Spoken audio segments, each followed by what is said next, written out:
Reels वाली बहू। प्रज्ञा को रील्स बनाने का बड़ा ही क्रेज है और वो दिन भर रील्स बनाती रहती है। खाते पीते घूमते फिरते घर में कॉलेज में रील्स बनाने के कारण प्रज्ञा पूरे कॉलेज में हाईलाइटेड है। जहां उसकी रील्स सभी को पसंद आते हैं, वहीं मनीषा चिंता में डूबी रहती है। एक रोज जब खाते हुए प्रज्ञा रील्स बना रही होती है, तब मनीषा कहती है, 1 मिनट भी चैन नहीं है इस लड़की को। ये नहीं कि खाना तो आराम से खा ले, लेकिन नहीं, अरे थोड़ी देर रील्स नहीं बनाओगी तो आसमान नहीं टूट पड़ेगा। अरे मम्मी, इसी को तो कहते हैं डिटर्मिनेशन। तुम नहीं समझोगी ये सब। हे भगवान, इस लड़की को सद्बुद्धि दे। जब देखो तब टेढ़ा बाका मुंह बनाती रहती है। मनीषा की बात का प्रज्ञा पर जरा भी असर नहीं होता और वो खाते खाते रील्स बनाती रहती है। दिन बीतने लगते हैं और देखते देखते प्रज्ञा का कॉलेज भी खत्म हो जाता है। आए दिन कोई ना कोई मनीषा को प्रज्ञा की शादी करवाने का सुझाव दे जाता है।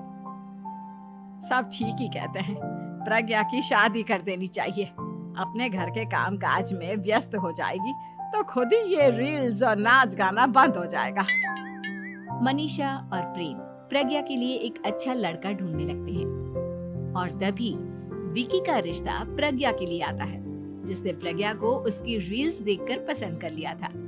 अगले दिन विकी अपने माता पिता के साथ प्रज्ञा के घर पहुंच जाता है और प्रज्ञा साड़ी पहने हाथों में चाय की ट्रे लिए उनके सामने आती है। जब विकी को पसंद है तो हमें भी बहू पसंद है। बहन जी, आप बारात की तैयारी कीजिए। एक बार लड़का लड़की अकेले में बात कर ले तो अच्छा रहेगा। हाँ हाँ, क्यों नहीं। मनीषा विकी को प्रज्ञा के कमरे में भेजती है, जहां प्रज्ञा पहले से ही रील्स बना रही होती है। तभी विकी कहता है, आ गए आपके साजन जी। हमारे साथ ये रील्स कंप्लीट करती तो और भी अच्छा रहता। अच्छा जी, अब आ ही गए हैं तो बना ही लेती हूँ आपके साथ। दोनों मिलकर रील्स बनाते हैं। जब वी मीट और तुरंत पोस्ट भी कर देते हैं। फिर विकी कहता है, जब आप साड़ी में चाय लेकर आए तब मुझे लगा कि कहीं मैं गलत घर में तो नहीं आ गया। अब सही है। दोनों की शादी पक्की हो जाती है और शादी के दिन भी प्रज्ञा रील्स बनाने से चूकती नहीं। यहाँ तक कि बारात के समय भी नाचते हुए रील्स बनाती है। सभी लोग प्रज्ञा की तारीफ के पुल बांध देते हैं और प्रज्ञा नाचती गाती अपने ससुराल चली जाती है। सब कुछ अच्छा चल रहा होता है। प्रज्ञा यहाँ भी दिन भर हर चीज की रील्स बनाती रहती है। लेकिन कुछ दिनों के बाद जब सुनीता कहती है, बहू, ये रील्स के साथ साथ कुछ काम भी कर लिया करो। वैसे तुझे और क्या क्या बनाना आता है? मम्मी जी, वैसे तो सब कहते हैं कि मैं सब कुछ अच्छा बनाती हूँ, लेकिन मुझे लगता है कि मैं मैगी अच्छा बना लेती हूँ। हाँ, कॉफी भी अच्छा बना लेती हूँ और मुंह तो सबसे अच्छा बना लेती हूँ। हैं? अच्छा अच्छा। सुनीता अपना माथा पकड़ लेती है और कहती है, बहू, कुछ खाना बनाना भी सीख लेती। मम्मी जी, मैं लंबी प्लानिंग कर रही हूँ। जल्दी ही मैं इतनी फेमस हो जाऊंगी कि मुझे पैसे मिलने लगेंगे। हम दोनों सास बहू राज करेंगे, राज। नौकर काम करेंगे और लोगों की तो लाइन लगेगी हमसे मिलने के लिए। तेरा दिमाग खराब हो गया है क्या बहू? हंसी मजाक तक ठीक है, लेकिन इस तरह घर नहीं चलते।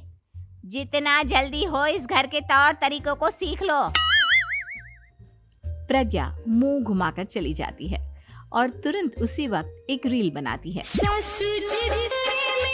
ये देख सुनीता का गुस्सा 7वें आसमान पर चला जाता है और विकी के घर आती ही सुनीता उसे सब कुछ बताती है। विकी भी अब प्रज्ञा की इन हरकतों से परेशान हो जाता है। तुम टेंशन मत लो मम्मा, मैं देख लूंगा। विकी कमरे में जाता है तो देखता है कि प्रज्ञा रील्स बना रही है।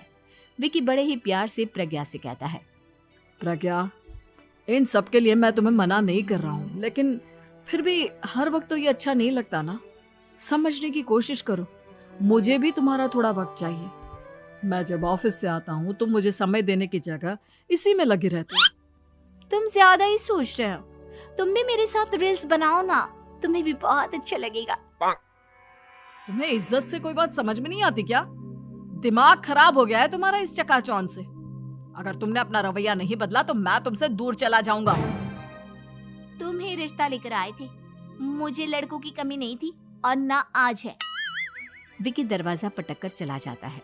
धीरे धीरे विकी प्रज्ञा से दूर होता जाता है। एक रोज मनीषा प्रज्ञा के ससुराल उससे मिलने जाती है। तब सुनीता उससे कहती है, बहन जी, अब आई हैं तो कुछ दिन यहाँ रहकर जाइएगा, आप ही का घर है। हाँ मम्मी, बहुत दिन हो गए तुम्हारे साथ एक भी रील नहीं बनाई मैंने। प्रज्ञा तुरंत अपने फोन में रील्स ऑन कर लेती है। ये सब मुझसे नहीं होता। तेरा ये भूत अभी तक नहीं उतरा क्या? बहन जी, आप कुछ कहती नहीं क्या इसे? जब आप ही कुछ नहीं कर पाई तो मैं कर ही क्या सकती हूँ। सास तो वैसी ही बदनाम है। शाम को घर की लाइट चली जाती है और मनीषा प्रज्ञा से कहती है, मेरे घुटनों में बहुत दर्द हो रहा है, तू लाइट का कुछ इंतजाम करना बेटा।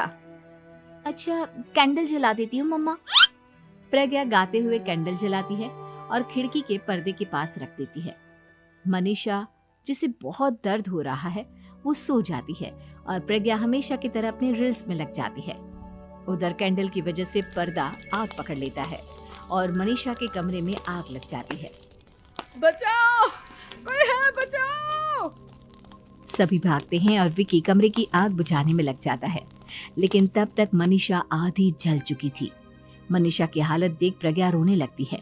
विकी मनीषा को तुरंत हॉस्पिटल ले जाता है और उसे एडमिट कराता है। विकी प्रज्ञा से कहता है, देख लिया ना, तुम्हारे इस नाच गाने की वजह से आज तुम्हारी माँ की जान जाते जाते रह गई। अब पता नहीं तुम और क्या चाहती हो। उधर डॉक्टर कहते हैं, इनकी हालत बहुत नाजुक है, आधे से ज्यादा जल चुकी है। प्रज्ञा रोती हुई मंदिर में जाती है और भगवान के आगे जाकर कहती है, भगवान, मेरी माँ को ठीक कर दो। मैं कसम खाती हूँ, हाथ से ये रील्स बनाना छोड़ दूंगी। बस मुझे मेरी माँ वापस मिल जाए। 2 दिन बीत जाते हैं और मनीषा खतरे से बाहर आ जाती है। पेशेंट अब ठीक है, आप लोग उनसे मिल सकते हो। सब कोई मनीषा से मिलता है और प्रज्ञा सबके सामने अपना फोन तोड़ देती है। मुझे माफ कर दो मम्मा, मैंने तुम लोगों की बातों को नजरअंदाज किया। बेटा, कोई भी चीज जरूरत से ज्यादा खराब है। मैंने तुम्हें रील्स बनाने से कभी मना नहीं किया, लेकिन हर वक्त एक ही चीज तो सही नहीं है। मैं समझ गई हूँ मम्मा, आई एम सॉरी। प्रज्ञा उस दिन से रील्स बनाना छोड़ देती है और पूरी तरह से अपने घर में लग जाती है। We hope you liked the video. Subscribe for more videos. Thank you. Bye bye.